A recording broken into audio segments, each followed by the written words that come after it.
Donc je vous disais un petit instant océan aujourd'hui où on va parler de moules. Alors de moules, mais vous me dites c'est un plat délicieux qu'on mange avec, on va dire, de la crème, à la marinière, avec du curry. Eh bien là je vais vous parler de moules qui ne sont pas comestibles et des moules qui sont un petit peu problématiques. Exactement, je vais vous parler aujourd'hui de moules zébrés. De moules zébrés? Comment ça? Comment ça, Gwen? Qu'est-ce que ça veut dire des moules zébrés? Bah, c'est littéralement ça en fait. Ce sont des moules avec un dessin comme ça en forme de zébrure, donc on appelle ça des moules zébrés, qui ont le magnifique petit nom de Dressena polymorpha, qui a été donné par Pallas en 1771. Donc Dressena polymorpha.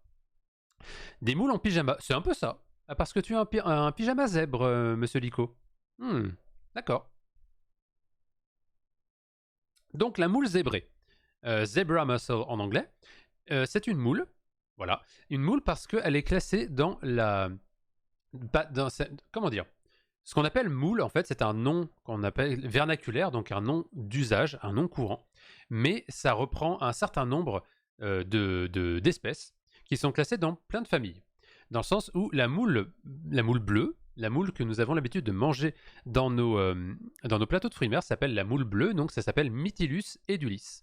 Mytilus edulis, c'est une espèce qui est dans la famille des Mytilidés.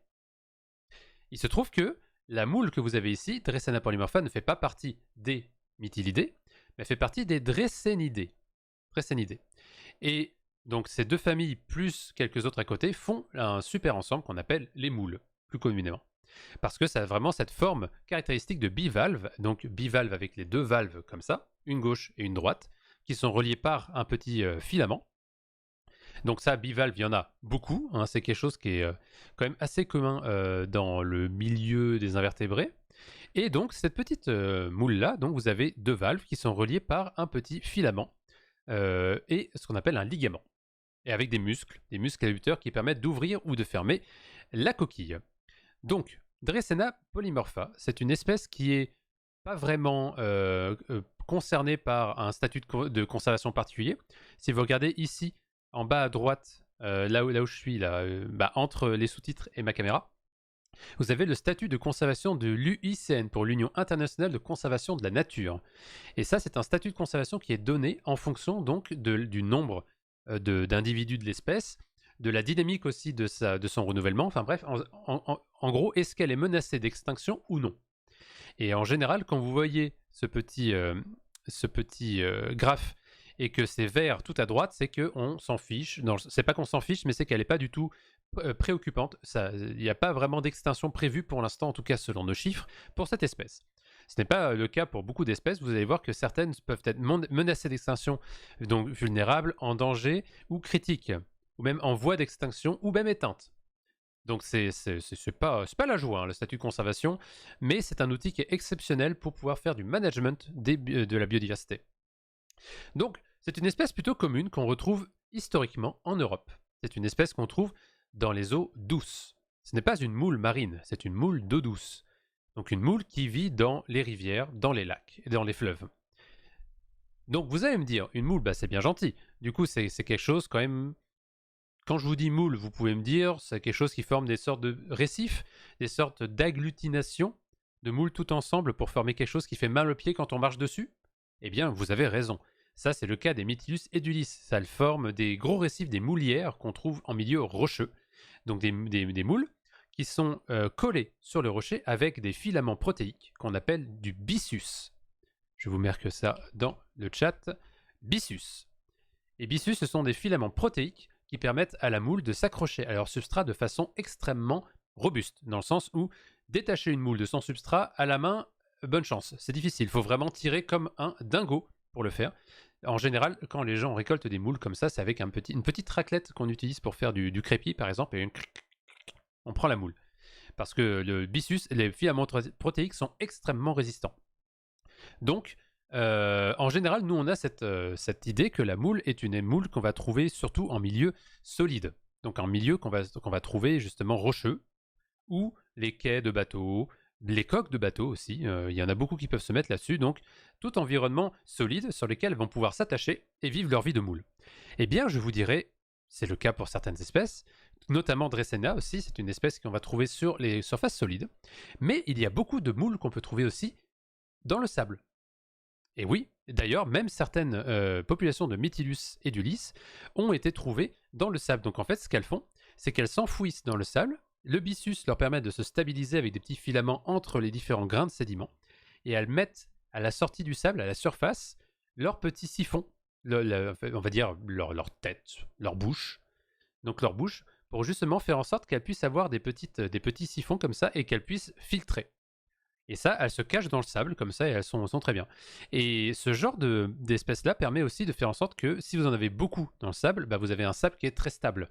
Parce qu'elles ont le byssus qui les stabilise et aussi des formations, on va dire, de mucilage pour faire en sorte que tout soit assez cohésif et qu'elles fassent une sorte de gros récif dans le sable. Donc sachez qu'il existe aussi des moules dans le sable. Mais il y a aussi des moules parasites. Et ça, je vous en parlerai plus tard. Un jour, si on a le temps. Mais tu peux noter ça aussi sur la liste des trucs à faire, monsieur Toki. Et sur d'autres surfaces encore vivantes. Oui, c'est vrai qu'on peut aussi trouver des moules sur d'autres espèces vivantes. Déjà envoyé. Ah oui, c'est vrai. C'est vrai, j'étais vu que tu m'as envoyé ça. Effectivement. Oh ouais, ah ouais. Attends, laisse-moi aller voir ça. Donc Toki qui nous envoie un lien de France 3 Région. Donc prolifération des moules Koga, un fléau pour l'environnement. Regardez un petit peu la moule Kaga. La moule Kaga, c'est une autre moule aussi d'eau douce, qui est une cousine de la moule zébrée, qui se met directement en fait sur un homard. Le pauvre homard qui est... vous vous imaginez que pour vivre sa vie de homard, ça ne doit pas être très facile. Ah, ça c'est la première fois que je vois ça, la vache. Ah ouais. Ouais. Bah, vous allez voir, ça je vais vous montrer... Oh, regardez un peu. Bon, ça, du coup, c'est un peu différent, mais les moules parasites. Et c'est pas là, on pourrait voir ça comme une sorte de parasite. Mais oui, tout à fait. En fait, allez, je vais vous en parler maintenant. Vous avez certaines espèces de moules qui ont un cycle de vie un peu particulier. Regardez, je vais vous montrer ça. En fait, ce que j'entends par parasite, c'est à un moment de leur cycle de vie, elles ont une phase larvaire où elles vont être parasites de poissons.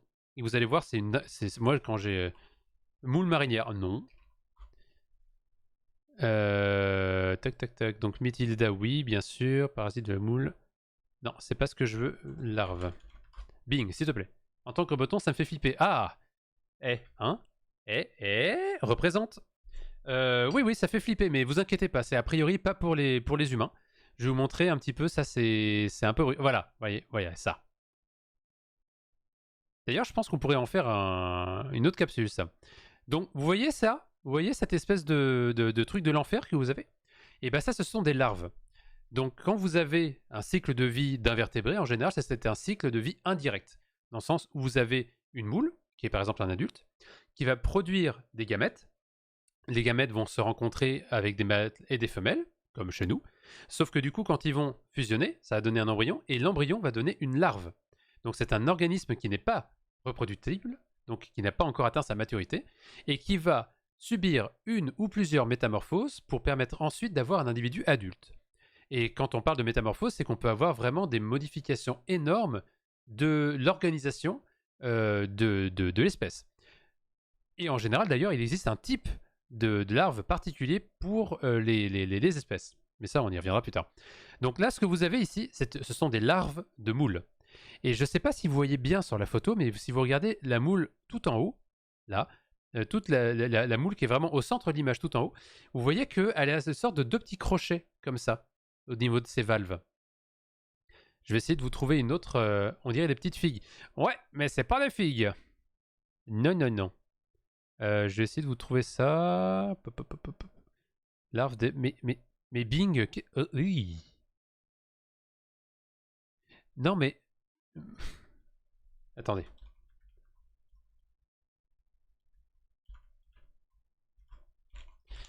Essayons ça. Voilà. Vous voyez ces espèces de petits trucs de l'enfer? Ce sont des bébés moules. Ce sont littéralement des petites larves qui ont un nom qui s'appelle Glaucidium. Larve Glaucidium. Donc ça, c'est une évolution de la larve véligère des mollusques. Donc je vous disais que certaines espèces, certains groupes, certains phylums ont des larves particulières. Eh bien, il se trouve que les mollusques, les bivalves, ont un type de larve qui s'appelle véligère, qui est en fait une évolution d'une autre larve qui est définissable aussi d'un gros groupe, notamment des annélides, qu'on appelle la larve trochophore. Mais ça, si ça vous intéresse, ces différentes larves, on en reparlera parce que c'est aussi trop cool. J'ai fait, je crois, tout un cours sur les larves et la métamorphose. Donc, les larves véligères, c'est un type de larve qu'on peut trouver même chez nos moules à nous. C'est un type de larve très commun qui n'est pas que chez les parasites. Mais il se trouve que certaines espèces de moules ont développé un nouveau stade larvaire où la larve véligère se transforme en glochidium. Et glochidium, c'est cette espèce de truc de l'enfer, donc avec 2 valves. Donc on voit que le but c'est de devenir un bivalve. Mais au début de chaque valve, vous avez 2 petits crochets, comme ça. Comme ça, en fait, c'est comme une sorte de mâchoire qui fait comme ça. Et en fait, donc ces larves sont produites par les espèces de moules dans l'environnement. Et elles viennent s'accrocher aux branchies des poissons. C'est comme ça, je vous assure, c'est vraiment, elles font comme ça, elles font un miam sur les branchies des poissons. Et vous allez me dire pourquoi les branchies des poissons? Parce que c'est un endroit où il y a beaucoup d'eau qui passe. Beaucoup d'eau qui passe, ça veut dire aussi beaucoup de nourriture pour la larve qui filtre l'eau. Donc ça leur permet d'avoir de la nourriture et ça leur permet aussi d'être déplacés, d'être disséminés ailleurs. Et notamment d'infecter d'autres poissons à côté. Donc vous avez les glochidiums qui viennent se mettre sur les branchies des poissons pour profiter du poisson dans leur cycle de vie. Et une fois qu'elles seront prêtes, qu'elles auront suffisamment grandi, elles se détachent, elles viennent se poser sur le sédiment et elles deviennent ensuite des moules pour s'établir. Elles se collent sur le sédiment et elles restent là pour longtemps. Oh là là, Toki le GOAT. Je pense que j'ai pas d'autres fous. Franchement, c'est le GOAT. Donc vous avez ici le cycle de vie d'une moule, donc pas parasite celle-là, une moule, la Mytilus edulis, où vous avez donc 2 individus, mâle et femelle, qui vont produire des gamètes, qui vont ensuite devenir un embryon après fécondation. Il va passer par plusieurs stades larvaires et devenir une larve trochophore. La larve trochophore, qui est une larve qui est commune avec les annélides, entre autres, et les crustacés. Ouais, les crustacés aussi, je crois. Pas sûr de ça, mais au moins annélides et mollusques ont la même larve, ça c'est sûr. Donc, oui, je crois que les crustacés aussi, mais il faudra que je vérifie. Me citez pas là-dessus, je revérifierai. Donc les trochophores, elle par contre, alors que les annélides, elle va devenir une métatrochophore et elle va grandir pour devenir un adulte, celle-ci va devenir vers une véligère avec une autre métamorphose pour devenir cette petite larve toute mignonne, donc avec une espèce de grosse, des 2 valves comme ça, et un petit pied qui vient se balader comme ça pour nager. Et après, elle va devenir d'autres stades larvaires pour se métamorphoser, venir sur le substrat et devenir juvénile et un adulte ensuite. Et donc, dans toute cette métamorphose, là, vous avez la larve pédiviligère et tout ça, il y a une autre étape dans le cas des moules parasites où elles vont avoir la larve glochidium pour avoir justement ce truc de l'enfer et profiter des poissons pour leur cycle de vie. Donc je vous rassure, les larves d'eau douce ne sont pas concernées. Les larves dont je vous parle aujourd'hui, les moules zébrés et les moules koga, ne sont pas du tout considérées avec cette larve, ce type de larve-là. Et salut Hélène Dorel, comment ça va? Hello. La forme? On est en train de parler de parasites et de moules. Donc c'est sympa. Voilà. Voilà, c'est la bonne ambiance. Hein. Donc les glochidies, on pourra peut-être en reparler si ça vous intéresse un peu plus tard, mais voilà, donc on parle vraiment de moules parasites, hein. Donc des trucs un peu... Et donc ça on s'en fiche, voilà, donc on parlait de ça, que d'autres espèces de moules qui ne sont pas parasites viennent profiter justement d'espace pour venir se développer. Bon, vous me direz que dans le cas du homard, on pourrait considérer que la moule est un peu parasite sur son dos quand même, hein.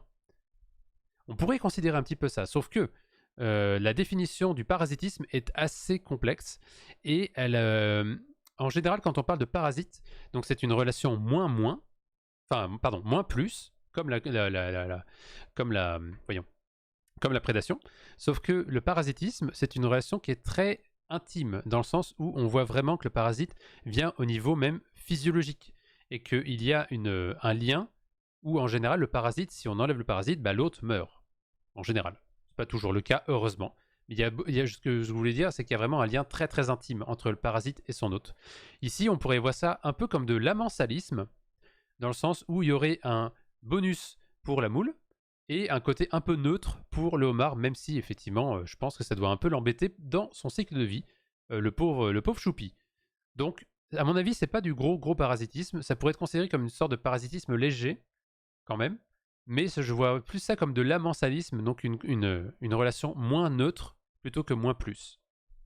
Pardon, plus neutre plutôt que plus moins, je pense. En tout cas. Donc, ce qu'on appelle les moules Kaga et les moules. D'ailleurs, je devais dire quagga, je pense. J'ai jamais vraiment su comment on appelait ça. Les moules quagga et les moules zébrés, ce sont donc des espèces qui sont normalement natives d'Europe. Et vous allez me dire, mais pourquoi est-ce qu'on en parle au Québec? Eh bien, je vous pose la question, à votre avis, pourquoi est-ce qu'on en parle au Québec?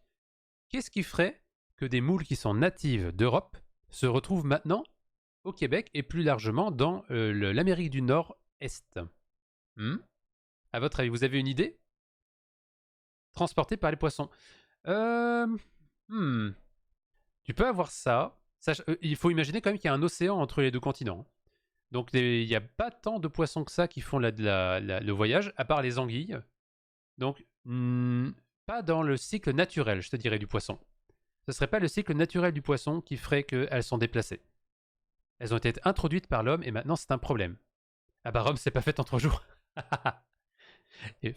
Oui, effectivement. Elles ont été introduites par l'homme, tout à fait, et maintenant c'est un problème exactement. Mais à ton avis, comment est-ce qu'elles ont été introduites par l'homme? Je vous fais un petit peu réfléchir à l'écologie de l'invasion. Écologie de l'invasion. C'est classe comme... c'est très putaclic comme mot ça aussi. Écologie de l'invasion 2. Le retour de la moule quagga. Vas-y, on fait un film là-dessus. Donc, elles ont été introduites par l'homme. Donc, qu'est-ce qui ferait que l'homme pourrait les introduire? Quelles activités de l'homme pourraient justement avoir cette logique d'introduction, selon vous? Parce que là, on parle quand même d'activités qui sont dans le milieu marin, des activités qui sont forcément à grande échelle. Alors, ça me fait penser au tilapia pour constituer une réserve de nourriture. C'est-à-dire, Toki, au tilapia pour constituer une réserve de nourriture. Je veux bien que tu élabores un peu le sujet. Par import-export d'aliments, oui, tu t'en rapproches très très très vite. Par import-export, et ça passe par le trafic maritime. Et effectivement, le trafic maritime est une source énorme d'espèces invasives. Pourquoi? Eh bien pour 2 raisons majeures, on va dire. La première, c'est qu'il peut y avoir des adultes qui se mettent sur les coques de navires et qui vont produire des larves tout au long du voyage du navire et donc disséminer des propagules, c'est-à-dire des nouvelles populations dans le milieu. Donc c'est une première façon d'introduire des espèces, c'est par les coques de navire, où les organismes qui viennent se poser dessus viennent justement produire on va dire des individus tout au long du déplacement du navire. Donc ça, et on a aussi le problème des eaux de ballast. Les eaux de ballast, ce sont des eaux qui sont captées lorsque le navire est à vide, pour faire en sorte qu'il puisse être avec un poids, quand même, une masse, qui lui permet de naviguer. Parce qu'on part sur des navires qui sont énormes. Donc les eaux de ballast, c'est vraiment du ballast, c'est ça, c'est que vous prenez de l'eau dans un milieu, lorsque vous avez déchargé votre cargaison, pour faire en sorte que vous ne naviguiez pas à vide proprement parlé, mais que vous ayez un poids qui permet d'équilibrer votre navire lorsqu'il avance. Et lorsque vous allez dans un autre port pour venir charger de la marchandise, vous délarguez l'eau de ballast, donc vous la faites sortir, pour qu'elle soit remplacée en termes de masse par votre cargaison. Ce qui fait que votre navire a toujours plus ou moins la même masse, donc beaucoup plus facile à naviguer. Les eaux de ballast, donc vous imaginez très bien que si on capte de l'eau et qu'on la délargue des milliers de kilomètres plus loin, bah, on pourrait se dire, bah, c'est pas trop grave. Sauf que, quand vous prenez de l'eau, vous prenez pas que de l'eau, vous prenez aussi des larves, vous prenez aussi des espèces. Donc ces eaux de ballast ne sont pas, comment on pourrait dire, stériles. Il y a des choses dedans. Ce qui fait que quand vous les mettez à un endroit et que vous les déchargez dans un autre, bah vous déchargez aussi les espèces que vous avez prises avec, et donc possiblement des invasions dans d'autres écosystèmes. Alors le tilapia avait été introduit dans je ne sais plus quel pays pour être élevé. Résultat... Ah oui, ok. Oui, effectivement, ça s'appelle aussi l'aquaculture. Il y a beaucoup de points où l'aquaculture est un problème dans le sens où effectivement vous faites venir des espèces d'intérêt commercial pour les exploiter, mais sauf que toute installation a ses fuites. Aucune installation n'est complètement libre d'être... aucune installation n'est parfaite. Donc vous aurez toujours de la dissémination dans le milieu à côté, que ce soit des larves ou que ce soit des adultes. Donc effectivement, Tilapia, bah, il en profite pour aller dans nos écosystèmes s'il s'en va. Et comme c'est une espèce qui, à mon avis, est très compétitive, bah, elle en profite pour emmerder tous ses congénères. Voilà, simplement. Mais voilà, donc tout ça, on parle vraiment de l'écologie de l'invasion, et il y a beaucoup de chercheurs qui en ont fait leur carrière, de s'intéresser justement comment est-ce que des espèces peuvent envahir d'autres écosystèmes. Donc on parle vraiment d'invasion parce qu'on part d'un milieu qu'on appelle la zone native pour une zone d'introduction. Et je veux mettre aussi un point là-dessus sur le fait que quand on parle d'introduction, on met pas de plus ou de moins. C'est vraiment une espèce qui n'était pas native de ce milieu est introduite dans un autre endroit qui n'était pas donc celui où elle vivait avant, et elle va elle va y vivre. N'empêche, c'est trop bon le tilapia, c'est vrai. Arrête, tu me donnes faim, Toki. C'est pas envie de pleurer.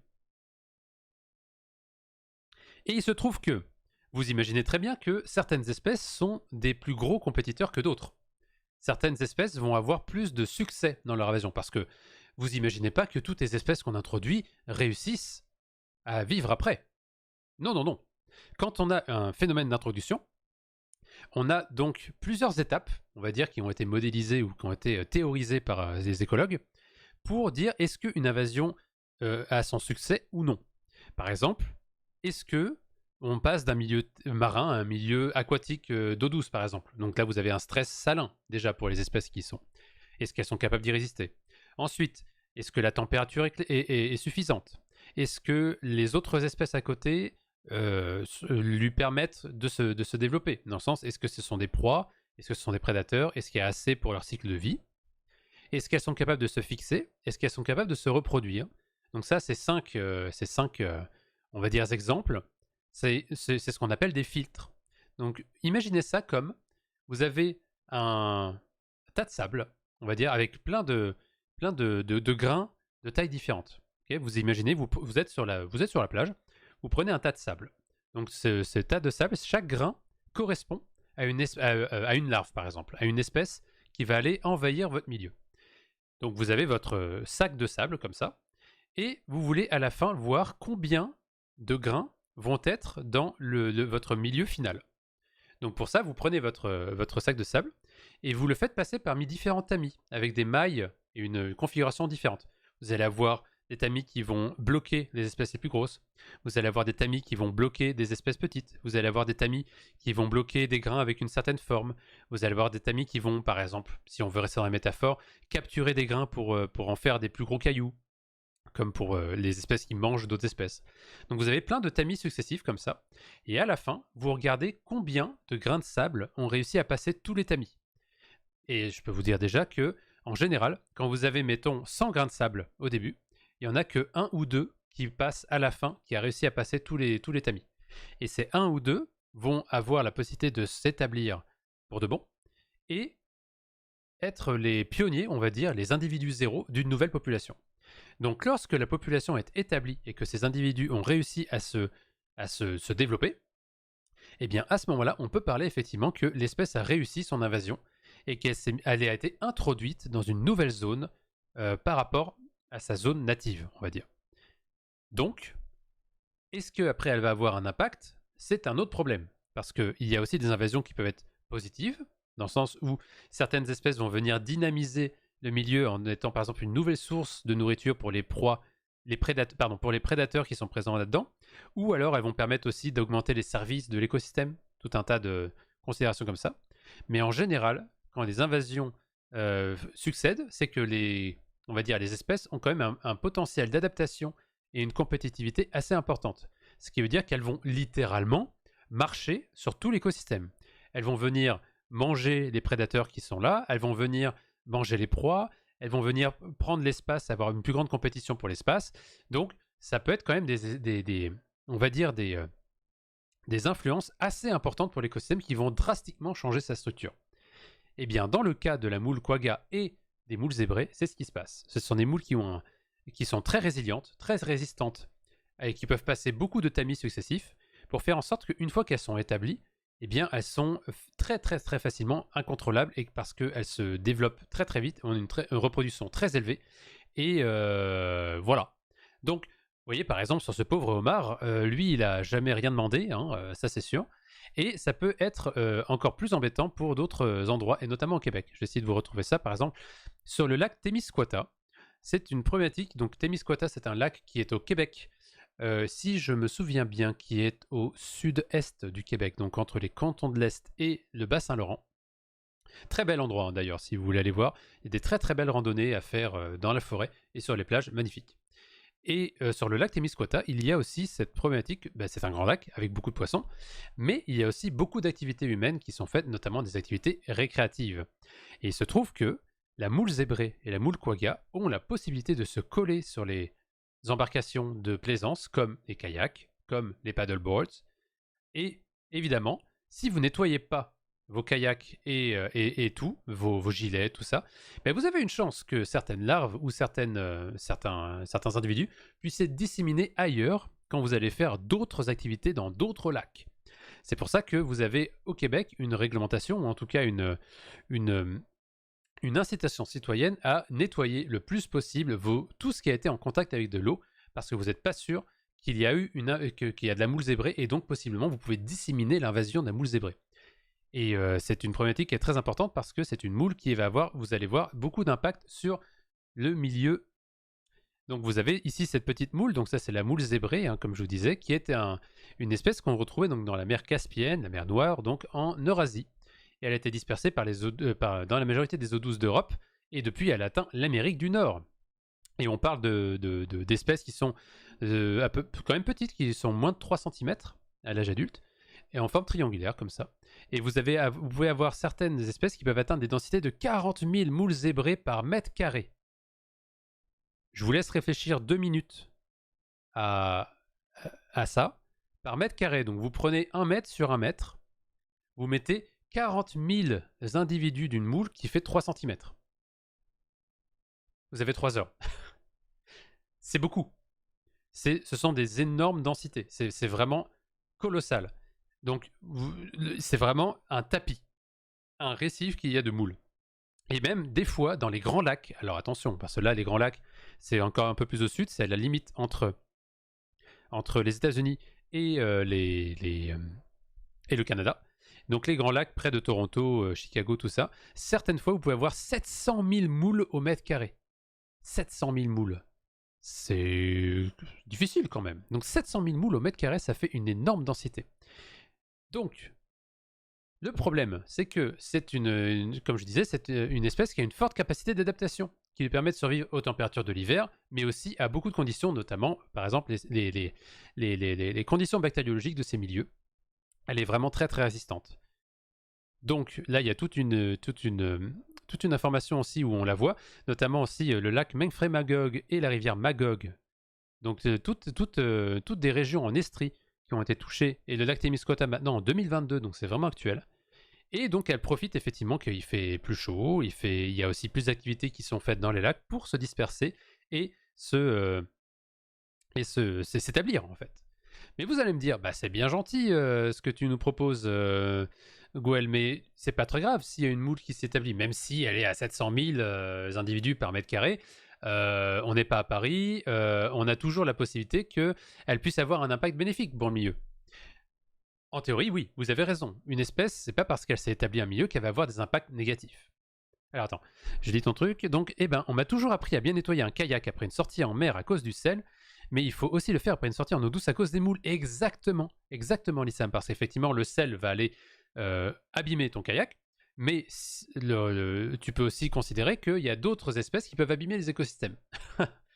C'est quelque chose dont on fait pas trop la pub, parce qu'en France c'est un peu moins une problématique, mais je peux vous dire qu'ici au Québec, à chaque fois qu'on va près d'un lac, on voit des grosses affiches indiquant nettoyez vos affaires. Je sais pas si elle est là ici. Non, on voit ce genre de choses. Donc la moule zébrée, nous sommes tous concernés. Donc vous allez me dire, bah oui c'est bien gentil, mais qu'est-ce que ça a comme impact? Eh bien voilà, les moules ce sont des filtreurs, ok? Les moules, ce sont des filtreurs, elles ont une capacité de filtration de l'eau assez élevée. On parle de 1 litre par heure. Non. Peut-être. En tout cas, c'est beaucoup. C'est vraiment beaucoup. Elles sont capables de filtrer l'eau. Et elles prennent l'eau, elles font comme ça l'eau. Et avec une sorte de petit... avec leurs branchies, en fait, tout simplement. Avec leurs branchies, elles peuvent filtrer les particules de l'eau pour faire en sorte que quand elles expulsent de l'eau, bah, il n'y a plus de particules nutritives. Donc comme particules, je parle des larves, je parle de la matière organique. Donc plein de choses qui font que ce sont ce qu'on appelle des filtreurs. Donc elles prennent les particules qui sont présentes dans l'eau, elles s'en nourrissent, et that's it. Alors pourtant, dans les deux Savoie, il y en a des moules dans les lacs. Oui, oui, j'ai pas dit que c'était pas vu. Il y en a aussi en Europe. Moi, je parle plus au niveau marin. C'est sûr que pour l'instant, on a moins d'influence là-dessus. Mais pour les lacs d'eau douce, c'est vraiment. Tu sais, on parle des moules, mais il y a tellement d'autres espèces invasives, tellement d'espèces problématiques là-dessus. Euh, ouais, ça m'étonne pas que tu me dis ça. Je veux dire, c'est un équilibre écologique. T'as jamais rien vu de ce genre? Alors ça veut dire soit deux choses, c'est que soit il n'y a pas encore cette problématique d'invasion parce que les écosystèmes ont réussi à, à, à ne pas soutenir l'invasion, justement à résister à l'invasion, comme le petit village qui résiste moult à l'invasion, je ne sais pas vers où je vais avec ça. Donc soit elles ont réussi à retenir l'invasion, soit la pression de propagule, c'est-à-dire la pression d'introduction de particules dans le milieu n'est pas encore suffisante pour soutenir des grosses perturbations d'écosystèmes. Ou alors, ça veut dire qu'il n'y a pas encore de politique publique sur le point, mais il faut quand même faire attention. Par, comment on peut dire ça, par précaution. Prenez toujours le principe de précaution dans la vie. Et attendez, mais je comprends pourquoi est-ce que ça... J'ai oublié de régler mon filtre, c'est pour ça. Ça sature un peu. Ah bah voilà, c'est mieux le mic là. Oh, excusez-moi, je comprends pourquoi tu disais Toki que ça grésille. C'est parce que mon mic était trop fort et ça saturait au niveau de mon vue-mètre. JPP. My bad là-dessus, désolé. Et du coup, donc c'est pour ça. Principe de précaution, partez toujours que dans le doute, on fait gaffe. Au pire, vous avez fait vous avez perdu 2 minutes. Au mieux, vous avez empêché un écosystème d'être complètement perdu. Voilà. Donc, je vous disais, avec ces capacités de filtration, donc le fait que la moule soit capable de filtrer énormément, ça veut dire que dans l'eau, il y a beaucoup moins de matière, de particules, et notamment de particules vivantes, comme le phytoplancton et zooplancton. Ce qui veut dire que si elle prend tout pour elle, il n'y a plus rien pour les autres.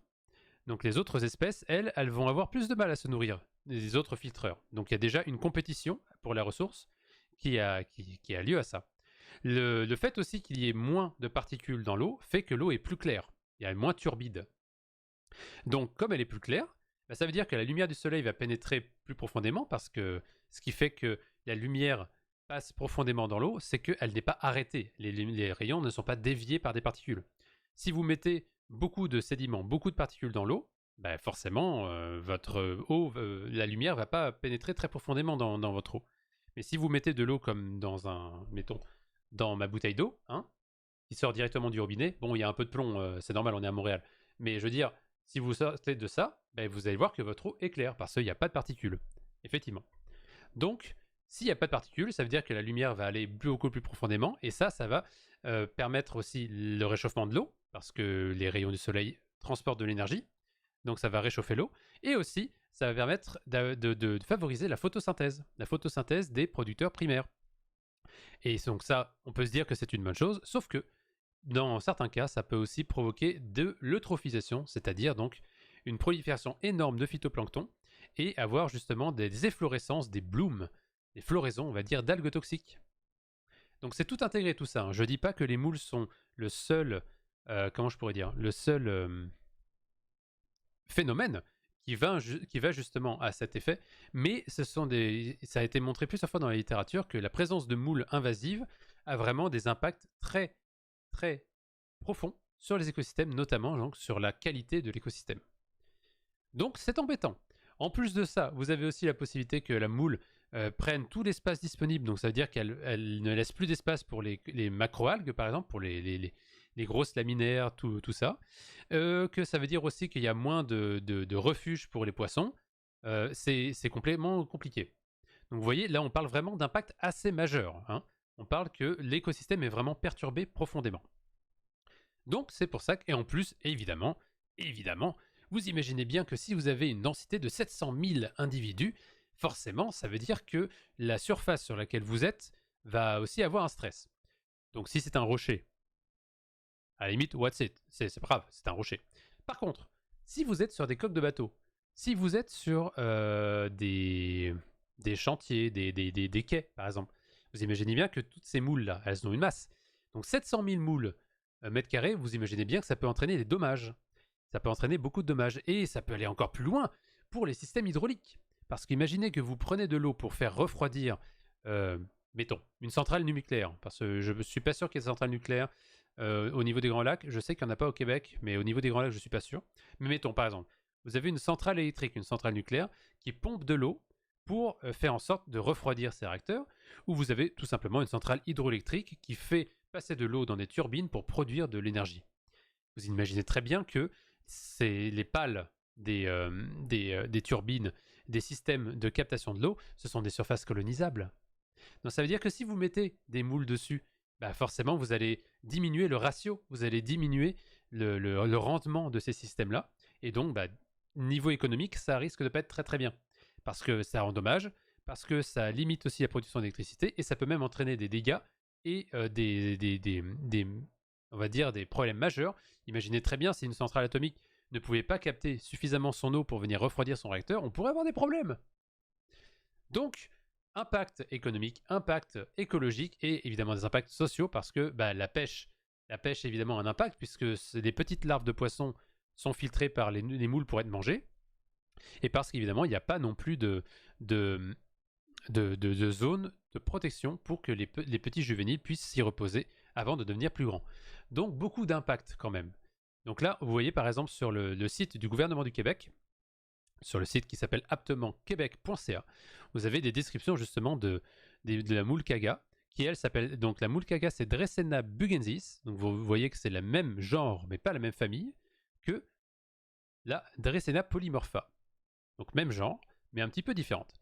Et vous avez toute une information justement sur son cycle de vie, sur ses distinctions, la répartition. Vous voyez que bah, effectivement, c'est une moule qu'on va trouver dans la partie fluviale du Saint-Laurent et dans tous les lacs et les rivières qui sont liées justement à cette partie-là. Tout comme la moule zébrée, qu'on va trouver aussi ici. Et ça, ce sont une aire de répartition que je vous dis qui n'est pas native, dans le sens c'est une espèce qui a été introduite par l'homme, de façon involontaire bien sûr. Je pense quand même, parce qu'on n'est pas si méchant que ça, hein, mais ça a été introduit par l'homme, donc ce ne sont pas des zones natives. Maintenant, on va dire que ce sont des zones où elles sont établies, donc elles vont devenir natives petit à petit, mais historiquement, elles ne sont pas natives. Donc vous avez ici un peu tout ça sur les moules. Et il y avait aussi un dernier truc que je voulais vous dire sur le fait que bah, c'est important déjà de savoir qu'il y a des moules qui peuvent coloniser et impacter quand même de façon assez importante les écosystèmes. Hein. Donc déjà ça c'est bien. Le fait que aussi c'est pas irréversible dans le sens où ce sont des moules qui sont effectivement très très résilientes. Aplysia qui aime les moules, ça tombe bien moi aussi. C'est bon les moules. C'est pas des dégâts qui sont irréversibles dans une certaine mesure, dans le sens où on peut trouver des solutions écologiques ou socio-économiques pour faire en sorte de réduire la propagation de ces moules. Donc soit ça passe par évidemment le fait de nettoyer les kayaks, ça passe par une meilleure information de la population à ce phénomène, mais ça peut aussi passer par des bénévoles, par des campagnes particulières qui vont venir gratter et enlever justement toutes ces moules-là. Donc il y a quand même un combat qui se fait là-dessus. Seulement, vous vous doutez bien que 700 000 individus au mètre carré dans les cas extrêmes et 40 000 par exemple au Québec, bah, c'est quand même une sacrée pression à faire. C'est une sacrée pression à combattre. Donc c'est un combat et la meilleure façon de gagner ce combat, c'est en le prévenant. Donc vraiment, il faut être... je dis ça pour les gens qui habitent au Québec, qui m'écoutent, mais aussi pensez aussi en France, si vous allez vous balader dans les lacs et tout ça, pensez que c'est important aussi de limiter les invasions, donc nettoyer vos équipements. Et si vous voyez justement des moules ou tout ça, vous pouvez aussi signaler, faire une sorte d'activité citoyenne de signalement pour que des bénévoles et des professionnels puissent venir s'occuper de la situation et continuer le combat face à tout ça. Voilà. Ce n'est que le début. Et aussi, il y avait une dernière chose que je voulais vous dire sur ça, parce que c'était l'article qui m'avait fait penser justement aux moules. C'était pas ça parce que ça je le savais depuis un bout de temps, même si je savais pas que le lac Témiscouata c'était 2022, c'est vraiment, vraiment très très proche. Moi j'avais trouvé cet article-là, justement où, vous savez que dans les Grands Lacs, dans le Saint-Laurent, on a eu une histoire avec aussi la Seconde Guerre mondiale. Il y a eu l'invasion des Allemands et de l'Axe qui ont essayé justement de venir dans le Saint-Laurent pour couper les chaînes d'approvisionnement de l'Amérique vers l'Europe. Donc il y a eu la bataille du Saint-Laurent où il y avait des frégates et des sous-marins allemands qui venaient justement perturber la chaîne d'approvisionnement pour limiter l'efficacité de la résistance et des contre-offensives sur le continent. Donc évidemment, il y a eu des combats et il y a eu beaucoup d'épaves qui datent de ce moment-là. Donc beaucoup d'épaves dans le Saint-Laurent qui datent justement de ça. Évidemment aussi, puisque c'est un axe qui a été très très fréquenté par les explorateurs, par les colons. Il y a eu aussi beaucoup de naufrages. Donc qui dit beaucoup de naufrages dit beaucoup d'épaves, bien sûr. Donc là, je vais vous parler des épaves, on va dire, récentes, mais il y a aussi des épaves beaucoup plus anciennes. Donc tout ça, c'est aujourd'hui un trésor archéologique et aussi un trésor d'histoire qu'il est important aussi de comprendre et d'avoir des informations dessus. Parce que c'est aussi des sources d'émerveillement. Je peux vous dire que quand je suis allé plonger dans l'archipel des Glénans en Bretagne et que j'ai vu les épaves de chaudronniers là-bas, ça fait un petit quelque chose quand même. Hein. Il y avait des murènes qui se baladaient, tout ça. Non, c'était quand même assez insane. Donc, il y a ce fait que les épaves du Saint-Laurent sont aussi un trésor maintenant du Saint-Laurent et qu'il faut les comprendre et justement les étudier. Sauf que, je vous parlais effectivement que la moule, elle a cette petite volonté de venir coloniser toutes les surfaces solides. Et les épaves, qu'est-ce que c'est? C'est une surface solide. Donc vous voyez que des fois, on peut avoir beaucoup de colonisation d'espèces. Vous voyez? Là, par exemple, c'est pas que de la moule, hein. Il y a aussi des algues, sûrement des hydrozoaires, tout ça. Mais vous voyez que forcément, tout ça, ça vient impacter l'intégrité structurelle de votre épave. Et si vous... faut bien voir que les espèces qui colonisent ça ont aussi une activité, ont une vie. Donc elles produisent aussi elles ont un métabolisme, elles produisent des particules qui peuvent aussi endommager ce genre de surface. Donc quand on a cette invasion, forcément c'est aussi une problématique pour l'intégrité des épaves. Et forcément, dans le cas quand c'est en métal, ça résiste plus longtemps. Mais quand c'est du bois, forcément, ça tient pas très longtemps. Ça tient pas très longtemps. Donc ça veut dire que du bois, par exemple, des épaves historiques d'il y a 200-300 ans, et forcément, ils vont disparaître complètement. Donc il y avait un article d'ici de Radio-Canada qui s'intéressait justement à faire en sorte avant que les épaves soient complètement disparues, avant qu'elles soient détruites par les espèces invasives qui les colonisent, parce qu'on est dans le milieu de la moule zébrée, justement, qu'on est dans les Grands Lacs, et que c'est une problématique extrêmement importante là-bas, eh bien ce qu'ils vont faire, c'est qu'ils vont justement utiliser des outils pour aller numériser les épaves. Donc vous voyez, ils vont utiliser la photogrammétrie, ce qu'on appelle une technique de numérisation qui utilise une série d'images pour créer une visualisation à 3 dimensions. Donc concrètement, si vous voulez prendre une photogrammétrie de mon visage, vous prenez une photo là, vous prenez une photo là, une photo là, une photo là, une photo là, plein de photos, et avec un algorithme, vous les mettez ensemble pour former justement un modèle 3D.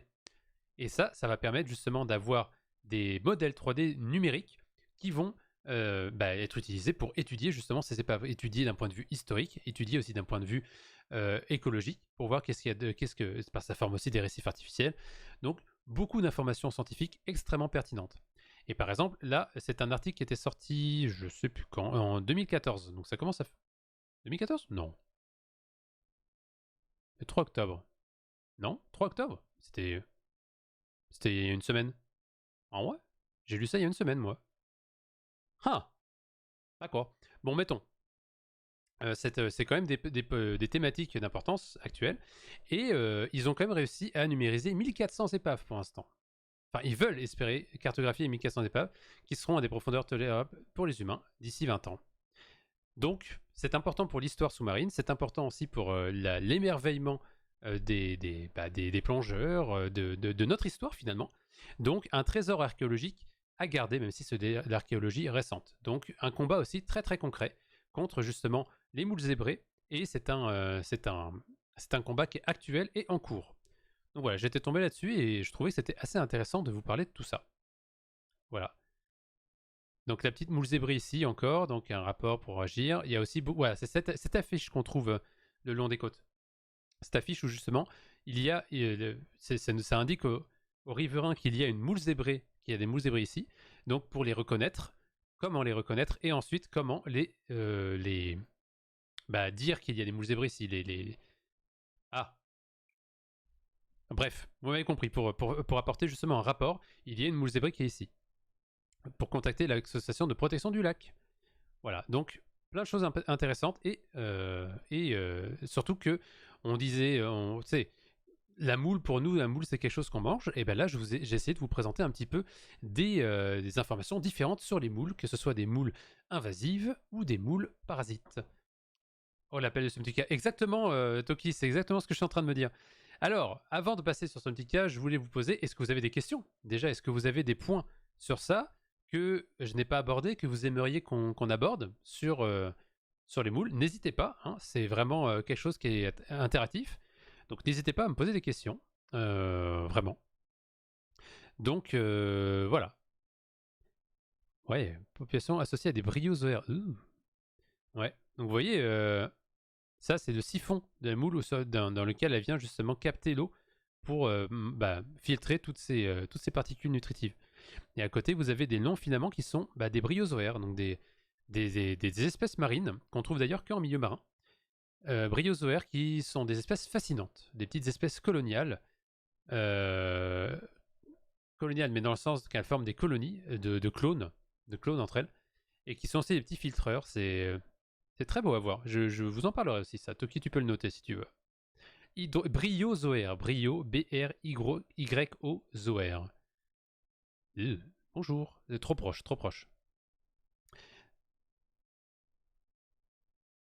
Donc évidemment, ça c'est quelque chose que j'ai pas forcément abordé, mais la moule zébrée, effectivement, c'est une moule qui peut aussi favoriser l'établissement d'autres espèces, parce que la moule zébrée étant elle-même un organisme solide, vous avez la possibilité qu'elle se fasse coloniser par d'autres espèces. Donc on peut voir avec des éponges, des briozoaires. C'est quelque chose qui peut aussi avoir un impact sur la biodiversité du milieu et un impact peut-être positif. Donc tout n'est pas noir dans ce que je vous dis, hein. Il y a aussi les écosystèmes sont quelque chose de très complexe et il faut voir ça dans une vision holistique. Holistique donc dans le sens global, une vision globale.